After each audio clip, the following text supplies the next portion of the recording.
Et nous allons lire donc le verset 13.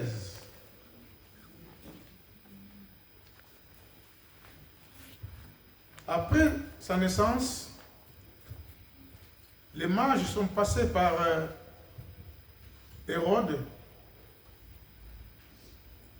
Et comme ils avaient l'indication de là où Christ allait naître, Hérode leur a dit, dès que vous allez arriver là où il y avait les petits enfants, à votre retour, repassez par ici et faites-moi signe. Moi aussi, je vais aller l'adorer. Or, lui, ce n'était pas pour aller adorer Dieu, mais c'est pour aller tuer Jésus. C'est pour cela qu'on se dit qu'il y a des gens qui se disent, je vais aller adorer, mais ce n'est pas vraiment une adoration. C'est pour créer du mal.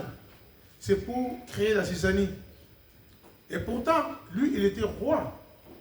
Et un enfant d'1 an ou de quelques mois qui vient de naître, et comme il y avait la promesse qu'il serait le roi des rois, ça lui a fait trembler. Hérode a tremblé, mais pour un enfant, pour un bébé. Alors, les mages, au lieu de repartir, de revenir vers Hérode pour lui renseigner, l'ange leur a demandé de prendre un autre chemin. Pendant ce temps-là, Dieu parla aussi à Joseph de prendre Marie et les petits enfants d'aller se réfugier en Égypte. Amen. Alors, Hérode maintenant s'est mis en colère. Il dit, mais ils m'ont trompé, ils sont partis, alors comment je peux alors recevoir et récupérer cet enfant? Parce qu'il y a beaucoup d'enfants qui sont nés. Alors la Bible nous dit, et lorsqu'ils furent partis, voici un ange du Seigneur apparut en songe à Joseph et dit, lève-toi, prends les petits enfants et sa mère, fuis en Égypte et reste-y jusqu'à ce que je te parle encore, car Hérode cherche les petits enfants pour les faire mourir. Là où on voit combien alors il a trompé, il a dit qu'il voulait aller l'adorer. Joseph s'éleva, verset 14, prit de nuit les petits enfants et sa mère et se retira en Égypte. Il y resta jusqu'à la mort d'Hérode, afin que s'accomplisse ce que le Seigneur avait annoncé par les prophètes. J'ai appelé mon fils hors d'Égypte. Alors Hérode, voyant, il avait été joué par les mages, s'est mis dans une grande colère et il envoya tuer tous les enfants de 2 ans et au-dessous qui étaient à Bethléem et dans tout son territoire. Selon la date, donc ils étaient soigneusement enquis auprès des mages. Alors s'accomplit ce qui avait été annoncé par le prophète Jérémie. Amen. Amen. Voilà, quand on voit l'harmonie de la Bible et que les choses qui ont été annoncées devraient s'accomplir, on dit que la Bible, c'est vraiment la parole sainte. Amen. Amen. C'est vraiment la parole de Dieu. Alors, on a entendu des cris à Rama, ce que le prophète avait dit, de pleurs et de grandes lamentations. Rachel pleura ses enfants et n'a pas voulu être consolée parce qu'ils ne sont plus. Quand Hérode fut mort, voici un ange réapparaît encore à Joseph pour lui dire de revenir. Amen. Amen. Rachel avait perdu 2 enfants. Certainement, elle avait un enfant donc, de 2 ans et aussi un bébé. Comme ils ont donné les consignes de tuer de 2 à 0, donc elle avait 2 enfants, Rachel, et elle a perdu 2 enfants en même temps et la consolation était dure pour elle. Et pourtant, il y avait une promesse dans Jérémie. Retiens tes pleurs. Amen. Amen. Retiens. Car il y aura un salaire par rapport à ton œuvre ou à tes œuvres. Retiens. Elle a pleuré amèrement. Et il y a beaucoup de situations qui nous amènent aussi à pleurer. Il y a des fois, c'est la tristesse. Il y a des fois, c'est les péchés aussi qui nous poussent même à pleurer. Quand on est touché par une parole de Dieu, on est conscient des mal qu'on a commis. Il y a des fois, on pleure. On peut pleurer aussi quand on a des soucis. Dans une des prières, on demande, mais Seigneur, tu m'as abandonné. Mais qu'est-ce qui se passe? Nous allons voir dans Matthieu chapitre 2, non, dans Matthieu chapitre 26, ce qui s'est passé à propos de l'apôtre Pierre. L'apôtre Pierre, il a pleuré. Non parce qu'il a perdu un enfant, non parce qu'il a perdu un travail, mais il a pleuré à cause du péché. Et c'était ce jour-là terrible pour lui. On va lire donc dans Marc chapitre 26. Et dans tout cela, même quand nous pleurons, Dieu apporte toujours la consolation. Amen. Amen. Dieu, il nous connaît. Quand nous pleurons, il amène la consolation. Matthieu chapitre 27.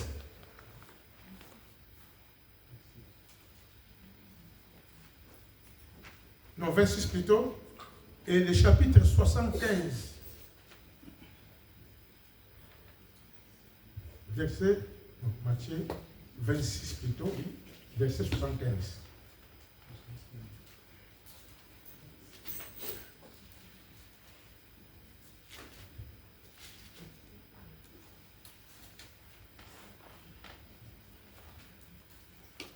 Alors, l'histoire a commencé au chapitre 69, verset 69.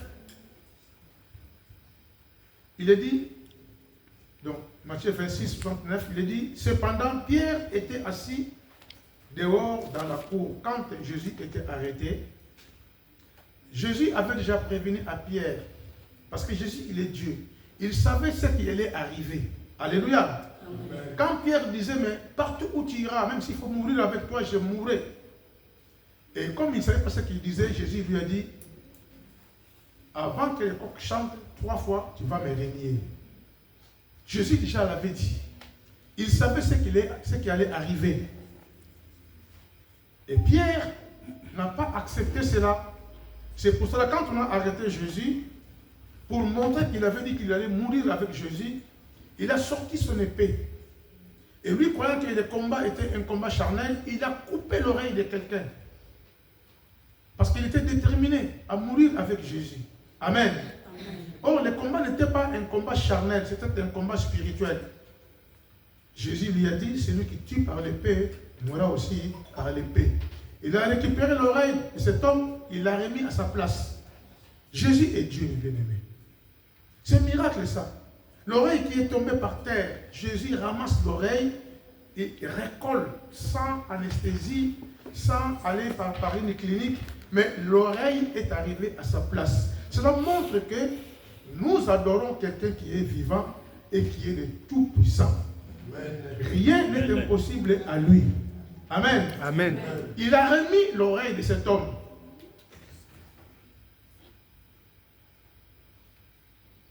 Alors, il nous a dit, quand Christ était arrêté, les disciples ils ont fui. Mais Pierre, lui, il est resté au moins. Il a commencé à suivre Jésus. Alors, arrivé là où Jésus était, entre les mains de ceux qui l'ont arrêté,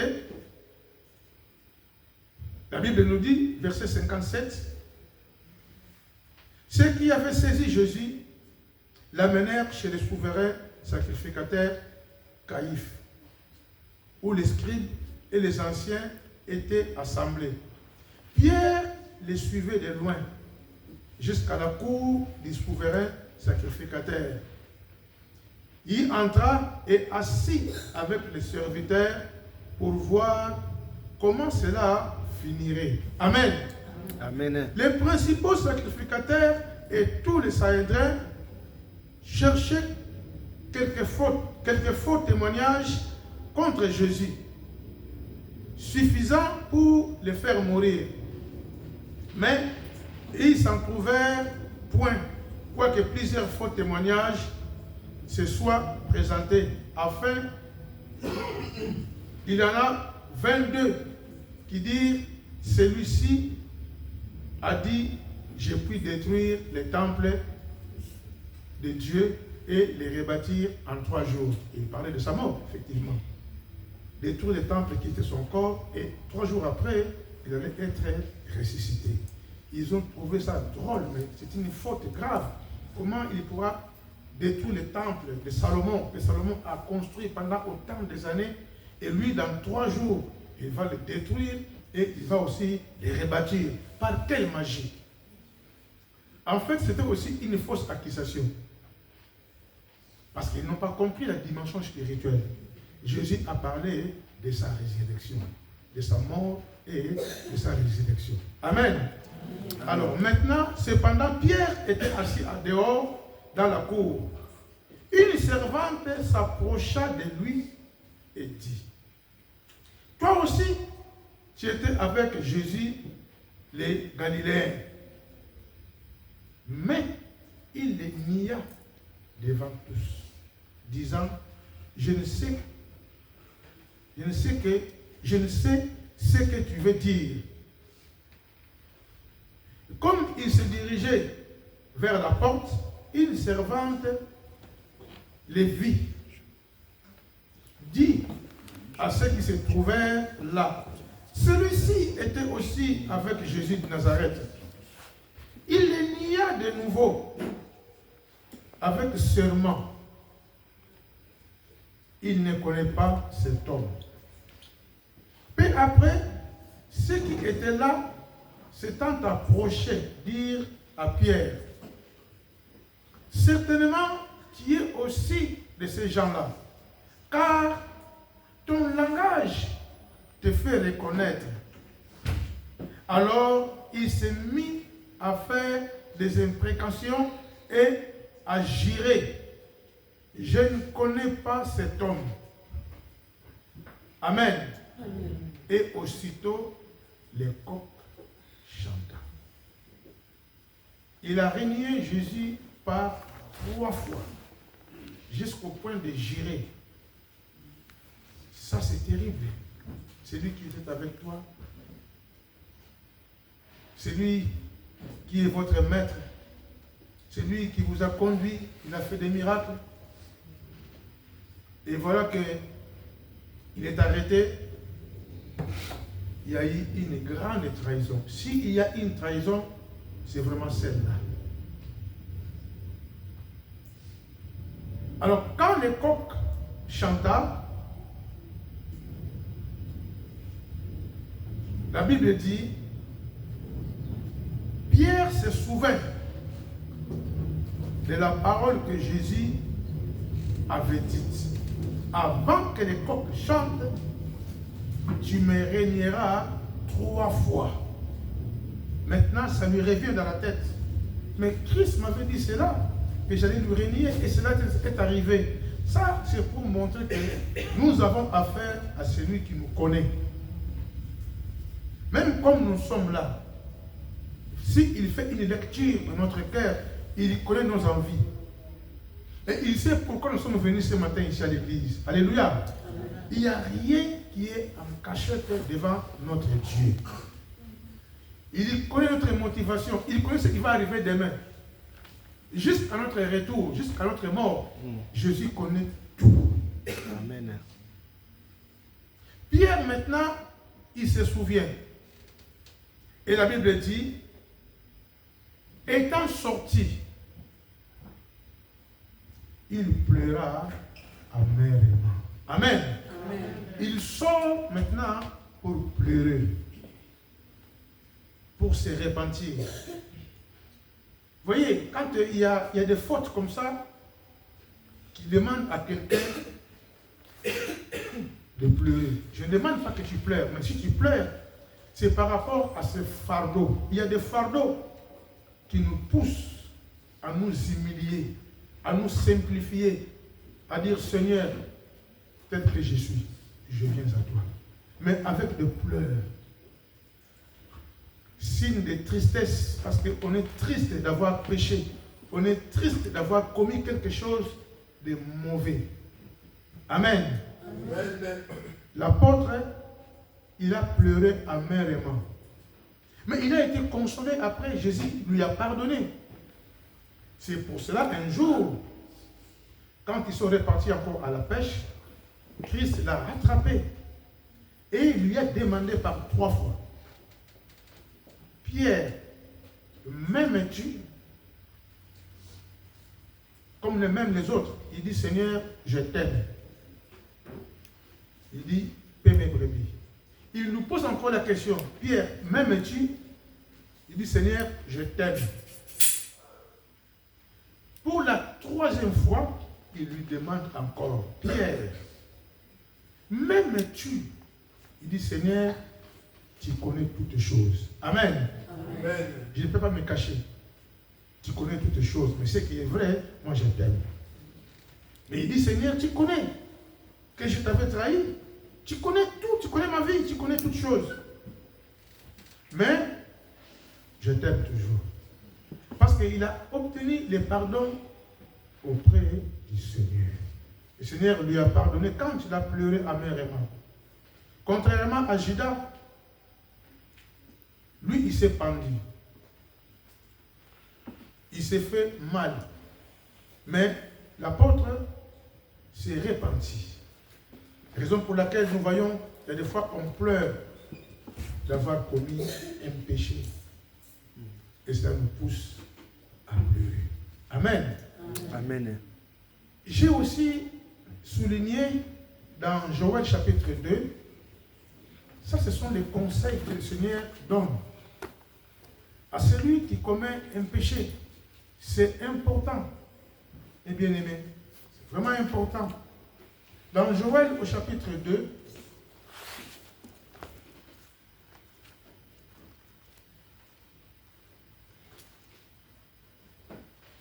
voilà ce qu'il dit au verset 12. Joël chapitre 2, le verset 12 nous dit, maintenant encore. Amen. Amen. Maintenant, c'est maintenant, mais encore, dit l'Éternel. Joël chapitre 26, le chapitre 2, le verset 12. Maintenant encore, revenez à moi de tout votre cœur, comme l'apôtre Pierre était revenu à Dieu de tout son cœur en pleurant.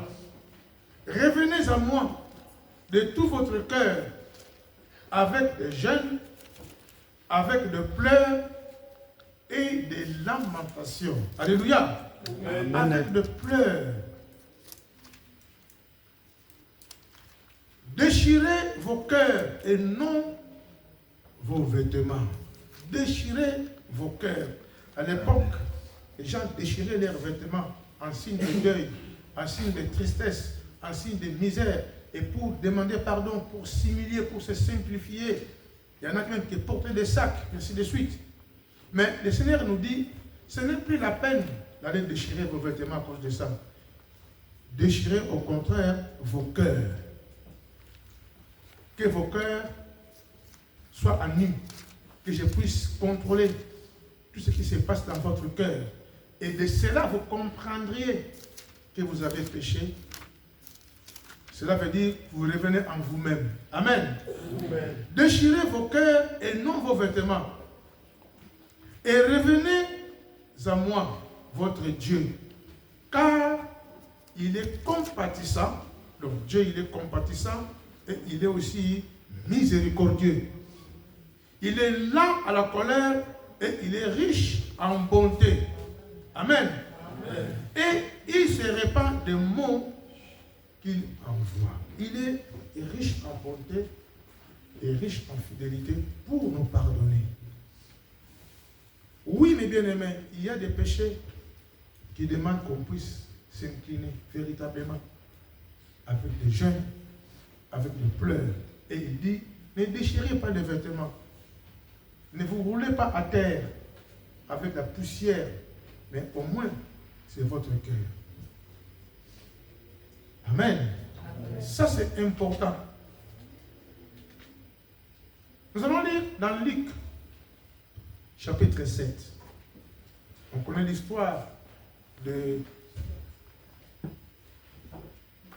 cette veuve qui avait aussi un fils unique et que son fils était mort. Il était devenu trop triste parce qu'elle a perdu d'abord son mari, elle a aussi perdu son fils. Il avait fondé en fait son espoir aussi, son espérance sur son fils, parce que c'est son fils. Et voilà que son fils était mort. Alors il partait maintenant au cimetière pour l'enterrement. Luc chapitre 7.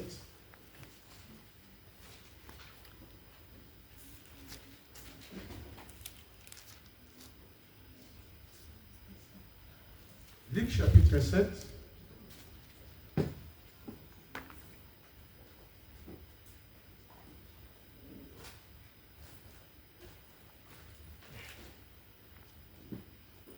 C'est à partir du verset 11. Il est dit, les jours suivants, Jésus alla dans une ville appelée Naïm. Ses disciples et une grande foule faisaient route avec lui. Lorsqu'il fut près de la porte de la ville,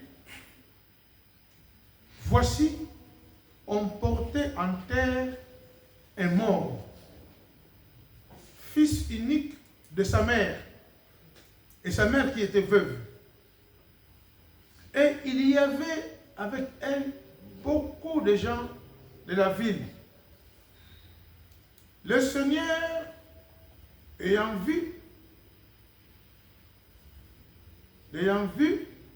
fut remis de compassion pour elle et lui dit, ne pleure pas. Amen. Amen. Jésus dit à la dame, ne pleure pas. Elle pleurait amèrement avec tout ce qui l'accompagnait. Voilà ce cortège qui partait vers le cimetière doit faire maintenant une rencontre avec le cortège de Jésus. Jésus avec ses disciples, synonyme de la joie, du bonheur et tout. Et l'autre côté, il y avait la tristesse. Il partait au cimetière. Les deux cortèges se rencontrent. Et le cortège de Jésus dira au cortège où il y avait la mort, ne pleure pas. Alléluia. Les gens étaient étonnés, mais pourquoi on ne doit pas pleurer? Parce que cette dame, elle est dans la souffrance. Elle a perdu déjà son mari et elle vient de perdre encore son fils. Maintenant, on va à l'enterrement. Jésus dit, ne pleure pas. Il s'approcha et toucha le cercueil. Ceux qui les portaient s'arrêtèrent. Il dit, jeune homme, je te dis, lève-toi. Et le mort s'assit et s'est mis à parler. Jésus les rendit à sa mère. Tous furent saisis de crainte et ils glorifiaient Dieu, disant, un grand prophète apparut parmi nous et Dieu a visité son peuple. Amen. Amen. Amen. Ne pleure pas. Là, il y avait un cas de mort. On va voir encore un cas, le dernier cas, par rapport à la vision de Jean dans l'Apocalypse. Dans l'Apocalypse, nous allons voir ce qui s'est passé. Qu'est-ce qui a fait que, alors, l'apôtre Jean puisse pleurer? Amen. Amen. On va lire donc au chapitre 5 de l'Apocalypse. L'histoire commence par le chapitre 4. Et au chapitre 5, c'est l'enchaînement. Puis, donc Jean, l'apôtre, Puis je vis dans la main droite de celui qui était assis sur le trône un livre. Celui qui est assis sur le trône, donc c'est Dieu, le Père. Je vis dans la main droite de celui qui était assis sur le trône un livre écrit en dedans et en dehors, scellé de 7 sceaux. Et je vis un ange puissant qui criait d'une voix forte, qui est digne d'ouvrir les livres et d'en rompre les sceaux. Et personne dans le ciel, ni sur la terre, ni sous la terre, ne put ouvrir les livres ni les regarder. Verset 4 nous dit, et je pleurais beaucoup. Amen. Amen. L'apôtre dit, je pleurais beaucoup. Je pleurais. Je pleurais beaucoup. De ce que personne ne fit trouver digne d'ouvrir les livres ni de les regarder. L'ange pose la question. Y a-t-il sur la terre, partout dans le monde entier, quelqu'un qui est digne de s'approcher de Dieu, de prendre les livres et de l'ouvrir? Il n'y a eu personne à cause du péché.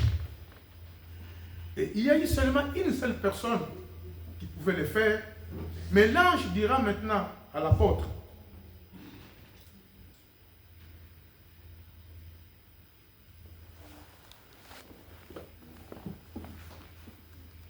donc, je pleurais beaucoup. Alors l'ange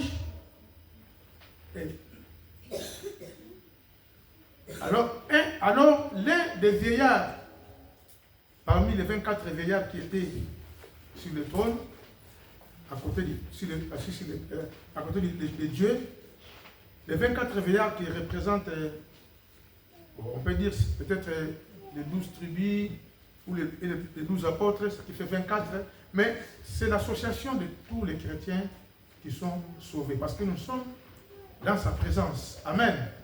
Parce que quand on regarde un peu avant, ils avaient des couronnes, ils ont jeté leurs couronnes sur le trône.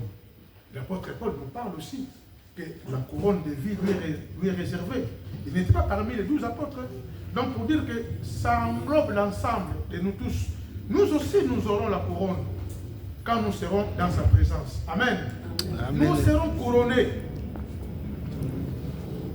Et l'un des anciens me dit, ne pleure point, ne pleure plus, ne pleure pas. Voici les lions de la tribu de Juda, les rejetons de David, a vaincu pour ouvrir les livres et ces 7 sceaux. Amen. Amen. Quel soulagement pour l'apôtre qui pleurait. Quelle consolation. Il a dit, enfin, il y a quelqu'un. Les lions de la tribu de Juda. C'est Jésus de Nazareth. Le saint des saints. Lui, il est digne. Alléluia. Amen. Il est digne de prendre le livre entre les mains du Père, de l'ouvrir et de rompre les sceaux. Il n'y a que lui, lui seul. Et il nous rend dignes par sa résurrection. Alléluia. Amen. Nous aussi, nous pouvons ouvrir. Nous pouvons ouvrir la parole de Dieu aujourd'hui. Alléluia. Amen. Nous pouvons lire la Bible aujourd'hui. Car Dieu nous rend aussi dignes. Ce n'est pas par nos propres efforts, mais c'est par lui. C'est par sa grâce qu'il nous rend dignes de nous approcher de Dieu, de parler à Dieu, de prier, d'être là pour écouter sa parole que nous aimons. C'est lui qui nous rend dignes. C'est une faveur.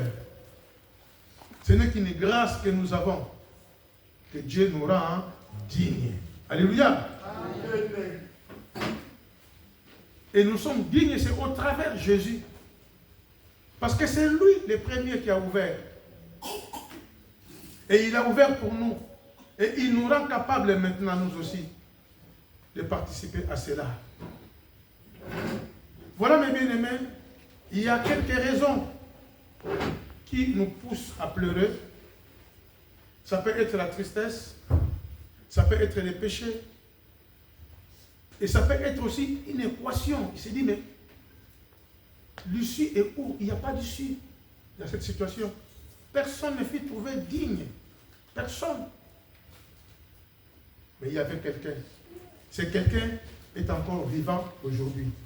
Ce quelqu'un s'appelle Jésus de Nazareth. Amen. Les lions de la tribu de Judas. Les rejetons de David. Alléluia. Alléluia. Lui seul. Et voilà, nous allons bien prier. Je ne sais pas, tes pleurs sont orientés vers quoi? Pourquoi alors tu pleures dans ton cœur? Pourquoi tu pleures dans ta vie? Même s'il y a des fois, nous ne voyons pas des larmes, mais dans ton cœur, il y a des larmes qui coulent. Tu attends quelque chose? Qu'est-ce que tu attends? Tu attends une solution? Qu'est-ce que tu attends? Tu attends une réponse? As-tu commis un péché qui te fait pleurer? Mais nous sommes libres. Alléluia. Chacun peut observer sa voix. Chacun peut observer son cœur. Il a dit, ne déchirez pas les vêtements. Déchirez votre cœur. Il est temps que nous puissions maintenant déchirer notre cœur. Faire sortir tous ces microbes qu'on appelle péché. Faire sortir peut-être aussi l'angoisse. Peut-être aussi les soucis. Peut-être aussi les doutes. Il y a beaucoup de choses qui rentrent en compte, qui nous font douter, qui nous font pleurer. Mais le Seigneur nous dit que l'œuvre de la repentance ne sera pas oubliée. Alléluia. Amen. L'apôtre Pierre s'est repenti, il a pleuré, Dieu l'a relevé. Il lui a donné encore des ministères. La dame qui est partie au cimetière, puisqu'ils ont obéi à ce que Dieu avait dit, l'enfant était ressuscité. Il a été consolé. Et pas mal d'histoires, pas mal de choses où le Seigneur nous dit, ne pleure plus, c'est bon. Maintenant, ça y est, j'ai entendu et je comprends. Dieu, il nous connaît mieux que nous-mêmes. Mais il veut que nous puissions nous rapprocher de lui. Amen. De tout notre cœur, simplement. Si tu te dis, mais Seigneur, mais qu'est-ce que je fais? Ah ben, si tu n'as rien fait, tu dis, Seigneur, je te dis, je te rends grâce. Mais s'il y a quelque chose qui t'empêche de voir la gloire de Dieu, tu peux te retourner, tu peux te rapprocher de Dieu maintenant, et Dieu, il agira. Cette parole est pour toi peut-être, rien que pour une personne ou pour deux, je n'en sais rien. Mais au moins, cette parole, c'est pour nous. C'est pour nous tous. Et nous allons prier le Seigneur de tout notre cœur, avec un cœur sincère, un cœur déchiré, un cœur ouvert, pour parler à notre Dieu de nos situations. Prions le Seigneur.